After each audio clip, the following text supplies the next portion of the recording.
Views expressed on this program are those of the hosts, guests, and callers, and are not necessarily those of this station, its management, or other advertisers. You're listening to Transformation Talk Radio.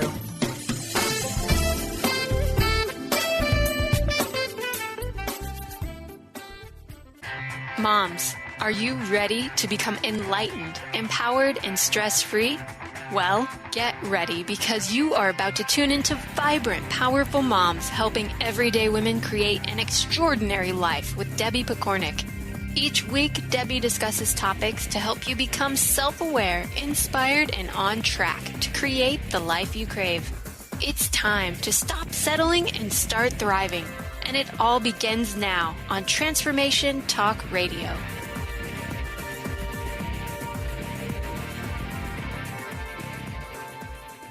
This is Debbie Pokornik, host of Vibrant Powerful Moms, a podcast focused on helping you realign with your vibrant, powerful self so that you can fully enjoy the life you've come here to live. Today, let's talk about another aspect of you that will influence everything you do every day of your life, your personality. The nature-related aspects of who you are, so those qualities that you're born with, stay relatively consistent throughout your life. These include things like your temperament or personality, and they predispose you to certain behaviors. So they influence who or what you gravitate towards and can even determine health risks. Temperament is genetic, and it has a large influence on your natural behavior.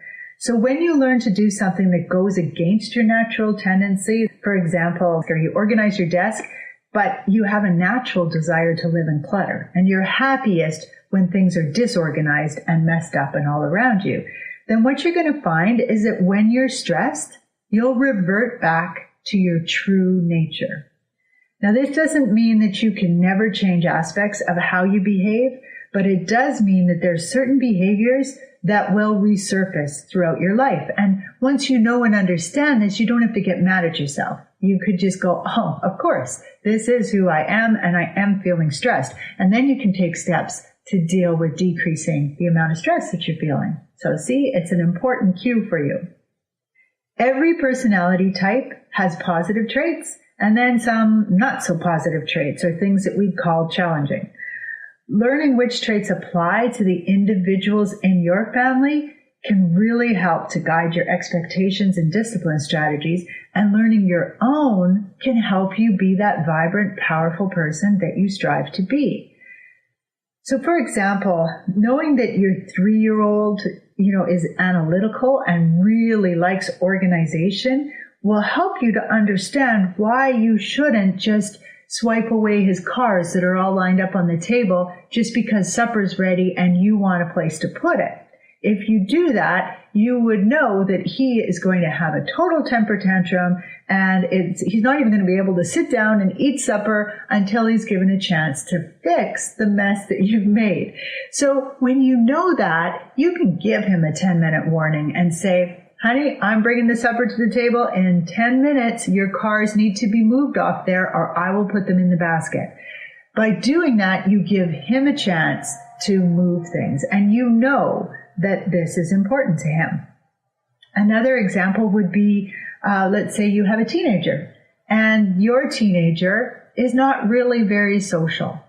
So taking away their cell phone then as a way to get them to comply and to listen to you probably isn't going to get you the bang for your buck that you're looking for. It's really not going to get their attention. On the other hand, if they're super social, and it's a social time of their life anyway, but if they are super social, taking their cell phone away for a week is going to be absolutely life-crushing to them.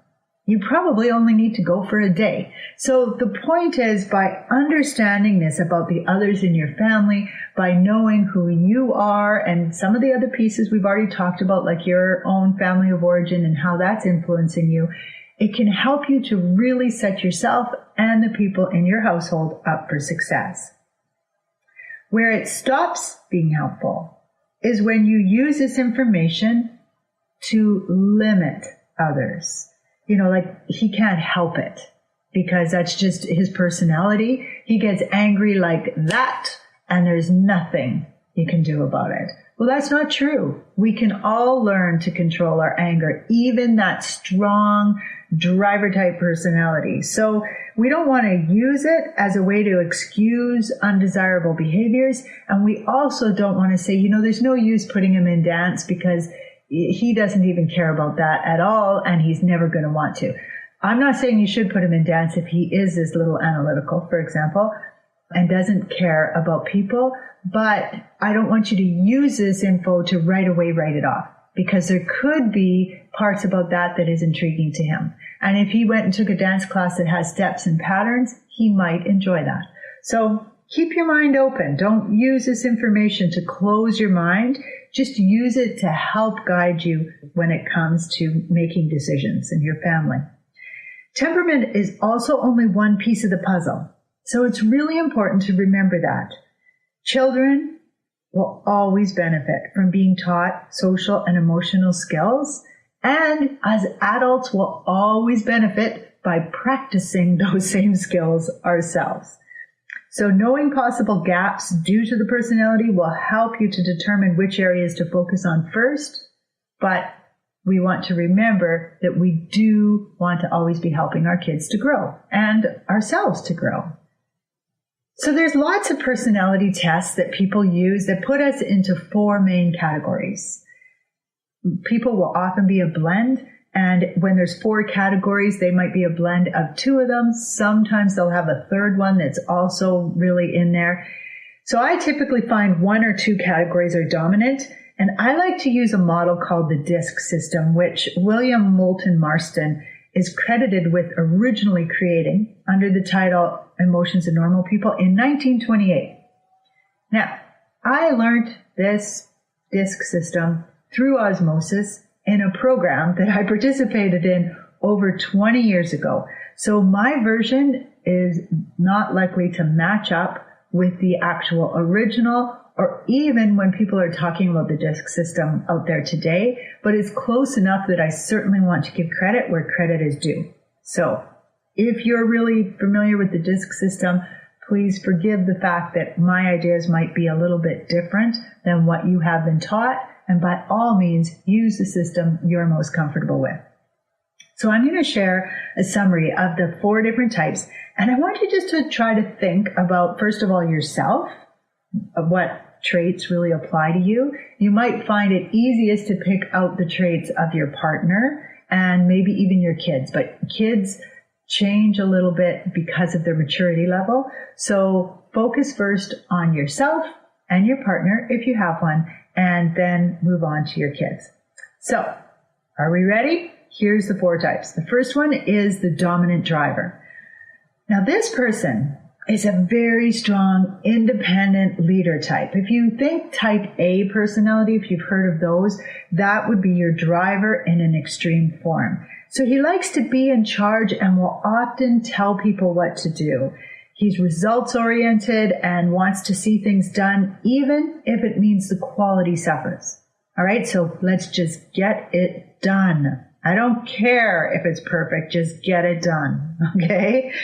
They're full of energy. He tends to be in a hurry. He holds very pointed conversations, so he might talk in bullet points as a result. And he's really unconcerned with offending others. In fact, he doesn't even really fully understand why anyone would get offended by that. Empathy, surprise, surprise, does not come naturally to him. A good argument actually strengthens him. So he loves to argue. He loves to discuss, to debate things. And while he might be really quick to get angry, he cools down just as fast. So he doesn't hold grudges. He doesn't think about it because it doesn't hurt his feelings if you disagree with him. He just really likes to fight and to argue the point just for the fun of that. So he's not likely to take things personally, and he rarely believes something is his fault. So that can be a little bit of a problem. You know, he rear-ended the other car because that guy wasn't driving properly. They'll blame other people. It's very easy for them to blame others because they really don't believe they're at fault. He likes to know what is going to happen and is more focused on goals than on people. All right. So he's a great leader, but without any kind of training, and if he is an extreme driver, then he's not going to be really great as a team member because he just doesn't really care about the people. He wants the goals to be reached. Get it done. Okay. A strong, determined driver child will need his own space and stuff to be happy. He does not like to share things. He likes to have his own things. He likes to have them just so. He will require really clear boundaries and will need to be allowed to make choices. Choices are very important to a driver child. Use short, pointed messages with the child that focus on what needs to be done versus whom or how others are affected. So this child may need to be taught how to think, for example, of others' feelings, right? Because empathy doesn't come naturally to him. So he's only going to engage in those teachings if you briefly explain what it's going to do for his future. So you might say, you know what, honey, you are a leader. And to run a company someday, you're going to need to be able to think of other people's feelings. That's why I want you to learn and practice on your sister. These kids like to lead and take command of situations easily and quickly. They can be called bossy because they are so quick to tell everybody what to do. They enjoy watching people disagree. They're the ones that will clap their hands in glee when two people are fighting because it's awesome to them. They love to see that. They need help learning social skills like patience, empathy, and tolerance. Discipline works best when it's enforced consistently, calmly, and quickly with the child, and especially if you can keep yourself from buying into an argument about it. Taking possessions from this child will get a very strong reaction. Lectures will not. So you're better off to speak their language and say, you know what, this toy is gone until tomorrow, and just take it. Remember, these kids love arguing and will look for any opportunity to get you riled up. The next one is the flamboyant expressive. Now, this person also has a very strong personality, but the focus is on people versus the task at hand. So she loves fun and despises being controlled by others. She's a social butterfly who flits from group to group, entertaining everyone in her flight path. She's imaginative, and while she likes to control others, she's really not very good at it because she tends to be quite disorganized. She often struggles with time management and is notoriously late, even for her own events. She talks a lot. She can overwhelm others with her force of character. People with this personality typically have good intentions, but they're not great at follow-through, which makes them appear scattered and inconsistent. They like to know who is involved rather than what is going to happen. Kids who are flamboyant expressives have lots of friends, and social interactions will be the focus of their existence.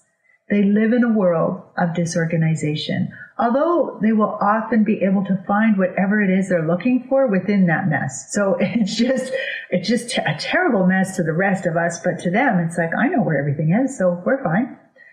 They require reminders regarding time commitments, and they're going to be motivated by who will be involved. So for them, you might say something like, you know what, there's going to be lots of other kids at the daycare that you can play with. Versus, you'll be doing crafts, you'll be reading, it's going to be lots of fun. You're better off to focus on the people. They enjoy planning social events as they get older, well, even at a young age, although they often need a helper to assist them with the organization part. They can struggle with commitment as they might sign up for things because of the people involved and then decide that they really don't like the activity. So they don't want to keep going. Those people aren't worth it. A flamboyant, expressive child is closely connected to her friends and will rebel if you come on too strong when disciplining. So if you're a person who was raised with grounding, and so that's one of your tools, if you ground her, remove her phone, take away the computer or maybe the internet, you're going to find that you have rebellion on your hands. So a little goes a long way when it comes to this type of discipline for these kids. Timeouts can be very effective for this child when they're younger, as long as the parent is able to stay calm and consistent.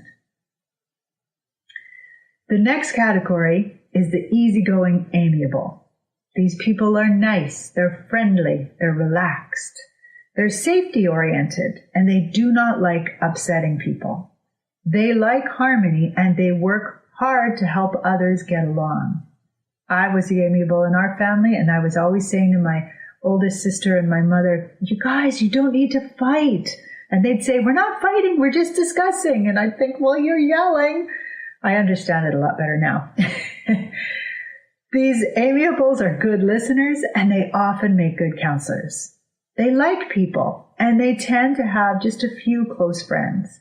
They're accommodating and peace-seeking, sometimes over-empathizing or putting others' needs before their own. So these are the kids that will really struggle with a show like Bambi, because when Bambi loses his mother, they over-empathize, and it really bothers them, and they, feel like they've lost their mother. They'll get very upset by it. They like routine. This is really important, and this is an area they struggle in because they're very uncomfortable with change to their schedules or environment. Once they've done something a few times, they're more comfortable with it, but until they've done it, they're very often anxious about what it's going to be, and they do not like change. So they are not a child who will come home and be excited because you've ripped a wall out in your house. They like to know how things are going to happen and when they're going to happen. Amiables like everyone, but they're especially attracted to the energy and pep of drivers and expressives. They often pair up in marriage with a driver because I think they're the only ones willing to put up with the driver's bossy, pointed attitude. But it's very common for a driver and an amiable to get together. So think about that, because confrontation leaves an amiable feeling drained, shaky, and concerned about what was said. They empathize, and it bothers them that they might have hurt the other person and struck out. So they try everything possible to avoid confrontation.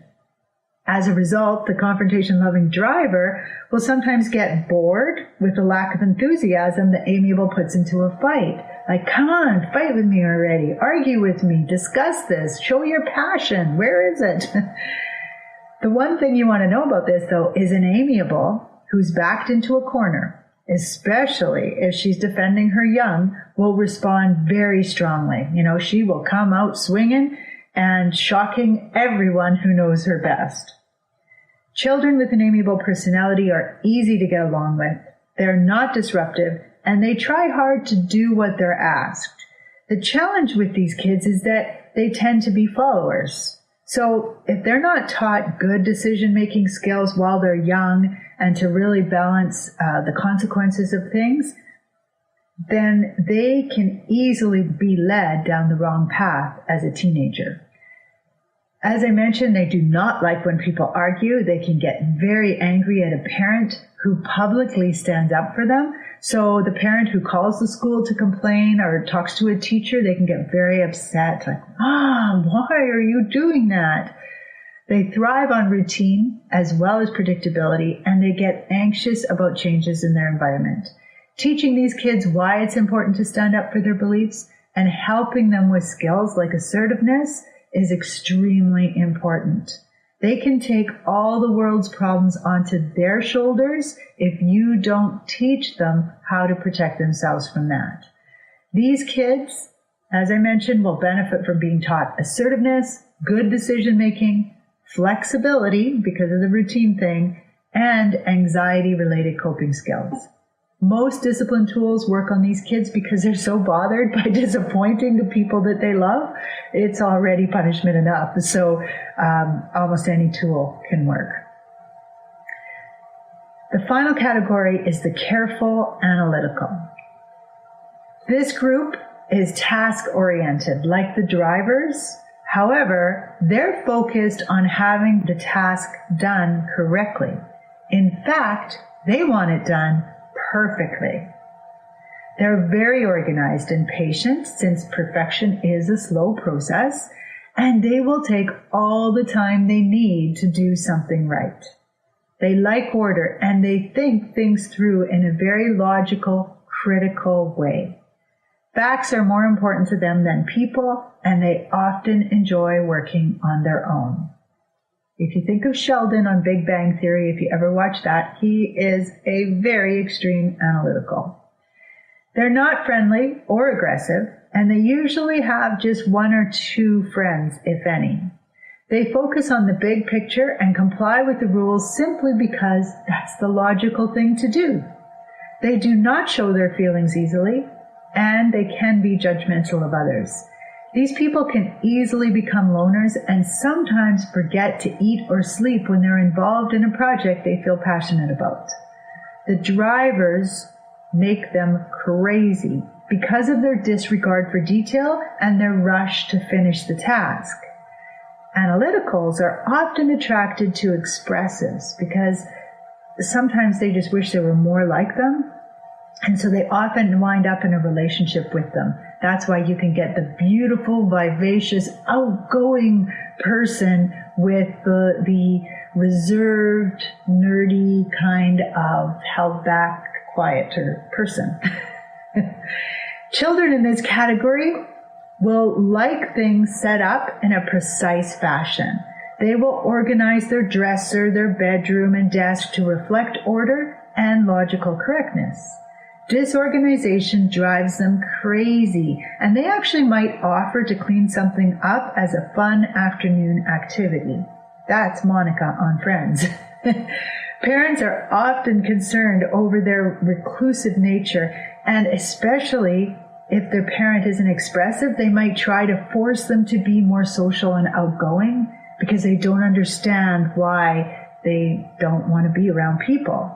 Many social skills do not come naturally to this group, except in a very logical way. So some teaching in this area is going to be important. These kids will need time to think when you ask them a question, and they should not be rushed into answering. They need to know why and how things are done. They'll benefit from belonging to clubs, but make sure it's a club that fits them, like Mad Science or 4-H or Scouts, where they're doing things that they have an interest in. Tact does not come naturally to them, and they often need help with empathy and compassion. Learning to get dirty and have fun can also be helpful for this child, but typically they hate it, and you do not want to force them to do that. For discipline, consequences work well with this group as long as there is a logical connection to the misbehavior. So if you take a toy away because they threw it at their sibling, they're going to understand the logical connection. But if you took a movie away because they threw a toy at their sibling, they won't understand it, and they're going to rebel without learning anything useful. So because this personality type enjoys time alone, I should mention that grounding and timeouts are rarely effective, and so what happens is the parent often gets more frustrated and upset than the child does.